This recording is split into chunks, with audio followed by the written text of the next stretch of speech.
With you in the middle.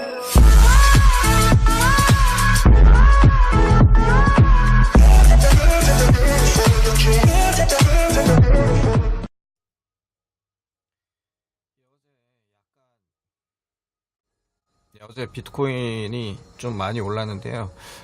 그거에 대해서 한번 이야기도 해보고요. 지금 전체적으로 들어온 기사도 한번 다 짚어보도록 하겠습니다. 예. 그 스퀘어 뉴욕에서 지금 비트코인 라이센스를 받았어요. 이게 왜 호재냐면 이제 현금으로 살 수가 있게 된 거예요.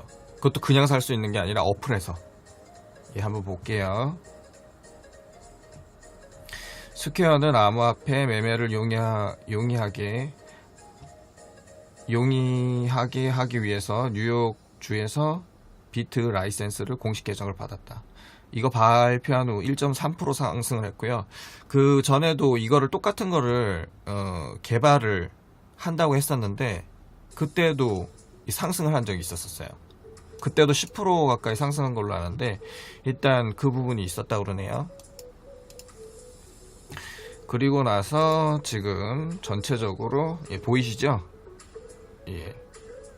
다들 지금 올라가서 약간 떨어지는 것도 있고 스텔라는 약간 떨어지고 있는데 올라가서 지금 일단은 횡보해주는 그런 차트인데 대부분 그렇죠? 예, 참고하시면 될 것 같고 업비트 같은 경우는 4시간 봉이거든요. 이렇게 올랐어요. 올라가서 약간 떨어진 상태에서 지금 740만원대에서 지금 횡보하는 중이에요. 계속 막 밑바닥까지 찍다가 지금 이게 올라가가지고 여기 위에 올라가서 이제 횡보하는 거라 뭐 특별한 악재 없으면은 당분간은 이렇게 횡보할 것 같아요.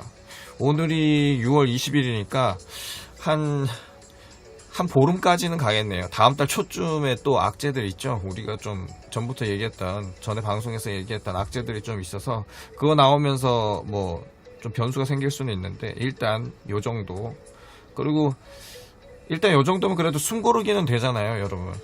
막 밑으로 한없이 떨어지는 것보다는 이 정도만 돼도 스트레스는 조금 덜 하시지 않을까 그렇게 생각을 하는데요. 그리고 호재 뉴스 또 하나 더 있죠. SEC에서 증권이 아니다 라고 얘기해가지고 지금 미국에서 이더리움 선물 출시가 가까워졌다고 합니다. 이거 굉장히 호재예요.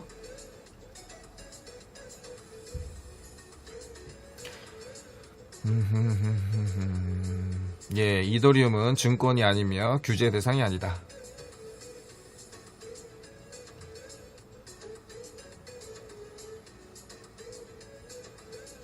한편 영국의 암호화폐 스타트업 크립토 퍼실리티즈는 세계 최초로 이더리움 선물 계약 서비스를 출시를 하여 제공하고 있으며 시카고 상품 거래소와 협력해 거래소의 이더리움 기준 가격을 또한 지원하고 있다. 뭐 지금 요게 나오게 되면 일단 선물로다가 선물 시장으로 들어가게 되면 그 자체가 엄청나게 호재예요. 비트코인도 그랬었는데 뭐 아직 그 마켓 자체가 작기 때문에 이것도 얘네들이 핸들링할 가능성은 굉장히 많아요. 지금도 뭐 전체 판을 다 핸들링하고 있지만은 그래도 이렇게 선물 거래소로 자꾸 들어가다 보면은 전에 비유를 약간 들었는데 그러니까 아무리 핸들링을 한다 해도 좋은 거 같은 경우 계속 오를 수밖에 없어요. 가령 애플 주식이나 만약에 삼성 주식이라고 쳤었을 때 뭐 이런 거에 이런 상품에 대한 선물 거래가 있다고 했었을 때 뭐 쇼친다고 해서 계속 떨굴 수 있는 그런 부분이 아니에요. 분명한 미래 가치가 있기 때문에 가격은 무조건 오를 수밖에 없다는 거. 장기적으로는 좋은 아이템이라는 그 전제하에 오를 가능성이 상당히 높다는 그 부분을 말씀드리고 싶어요. 이더리움 캐스퍼 샤딩 업그레이드 동시 진행한다고 지금 논의 중이다 그러거든요.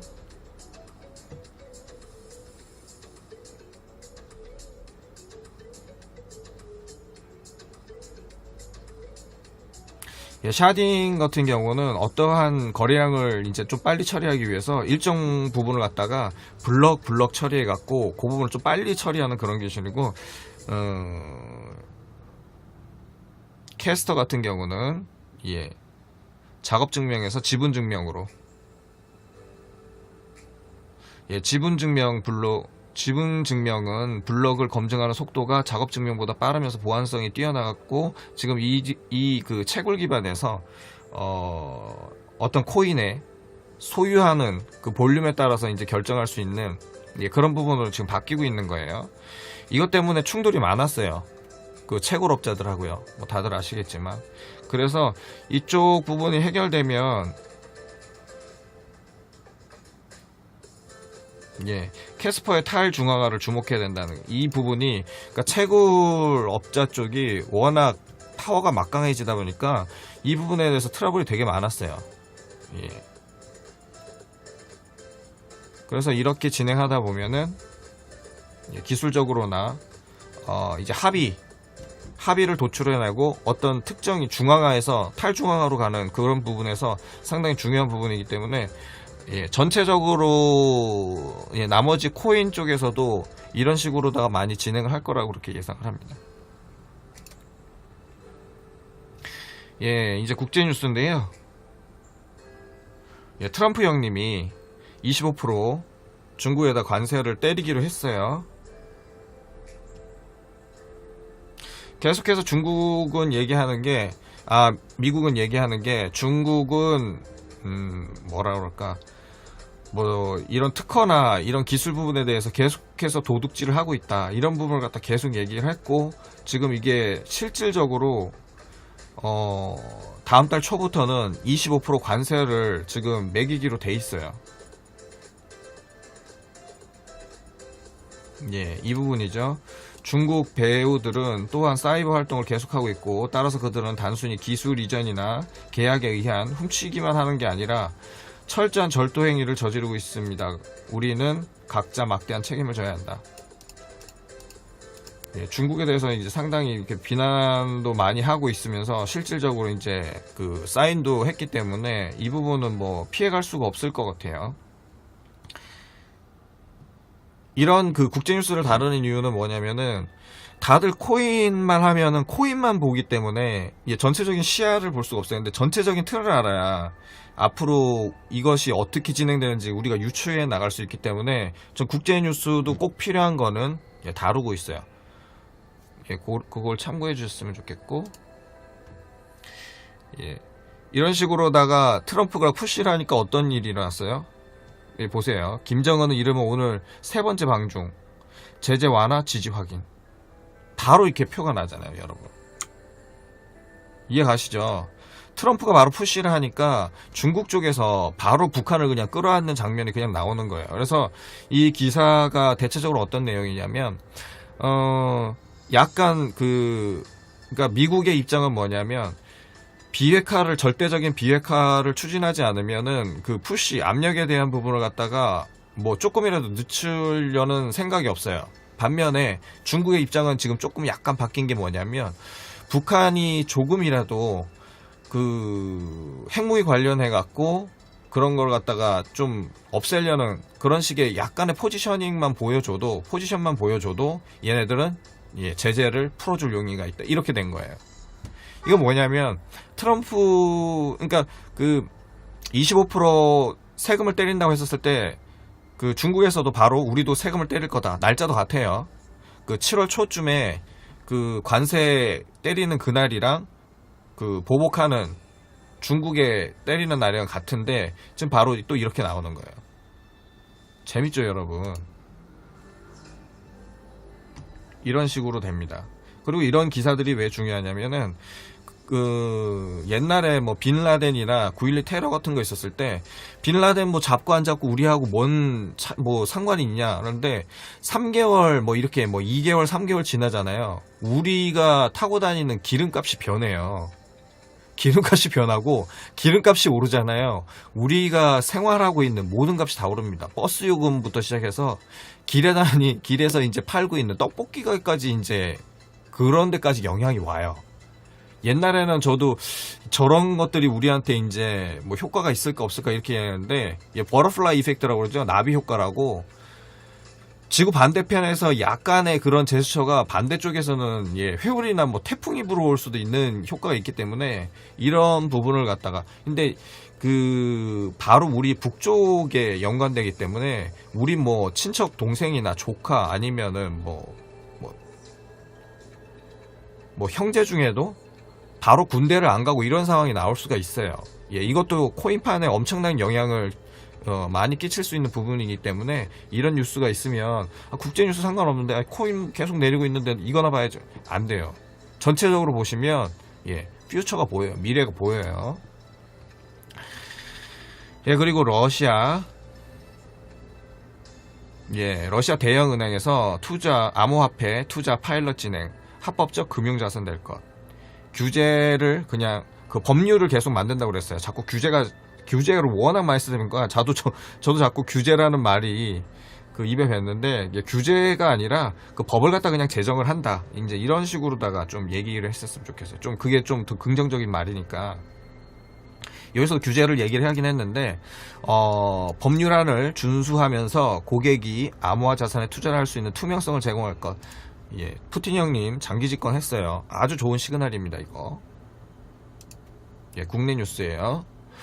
박원순, 이재명, 코인 나왔다. 블록체인으로 정치인 공약 평가. 이 부분에 대해서는 3편인가 4편 전에 말씀드렸죠.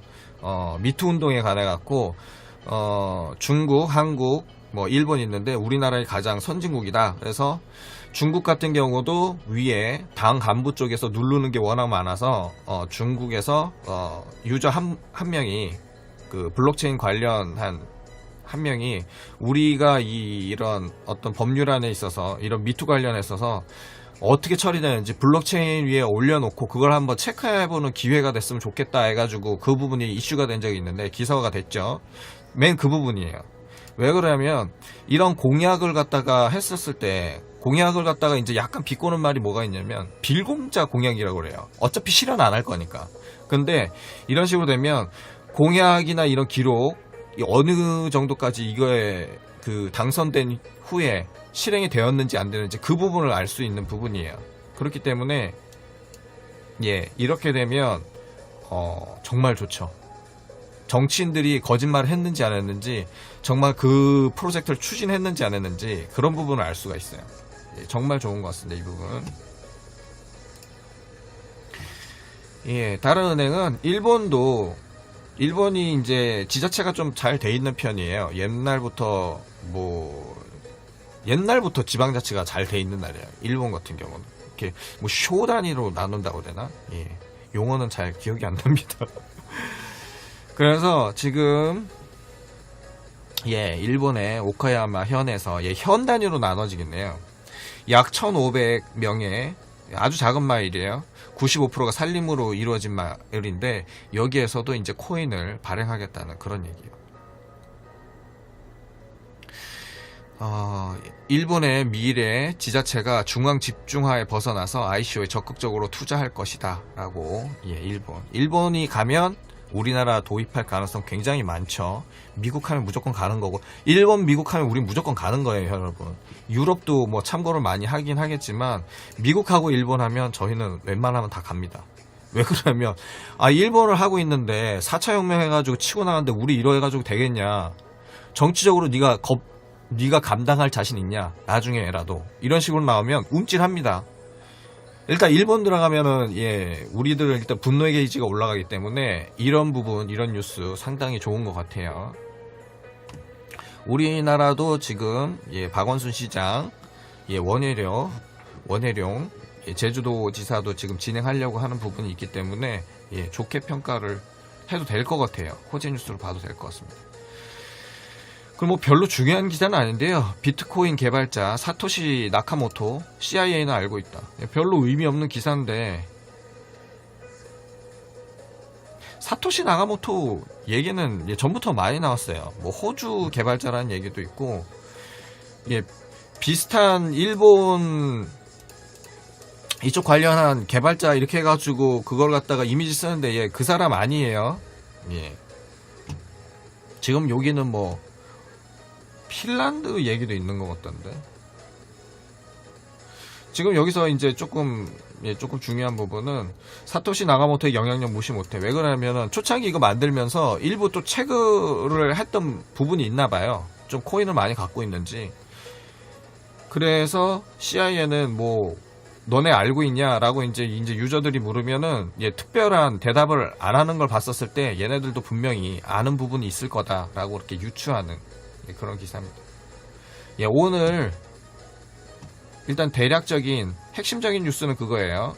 스퀘어 이거 굉장히 중요한 뉴스입니다. 호재 뉴스예요. 왜 그러면 현금으로 바로 코인을 살 수 있다 없다 이 부분 굉장히 중요한 부분이거든요. 코인베이스만 그 달러로 다 살 수 있었는데 이렇게 되면 어플로도 거래할 수 있는 것 자체가 이거는 진짜 큰 호재예요. 이거하고 선물 거래소에 이더리움 들어간 다음에 다음 코인 또 들어갈 만한 거 뭐 있을까요? 비트코인 캐시나 아니면 라이트코인 정도? 이오스 들어갈 수도 있고. 엄청난 호재들이에요. 그리고 이더리움 기술적으로다가 한다는 부분. 나머지는 국제 뉴스예요. 오늘 이 정도 뉴스 살펴보시고요. 오늘도 좋은 하루 되셨으면 좋겠습니다. 좋은 하루 되세요.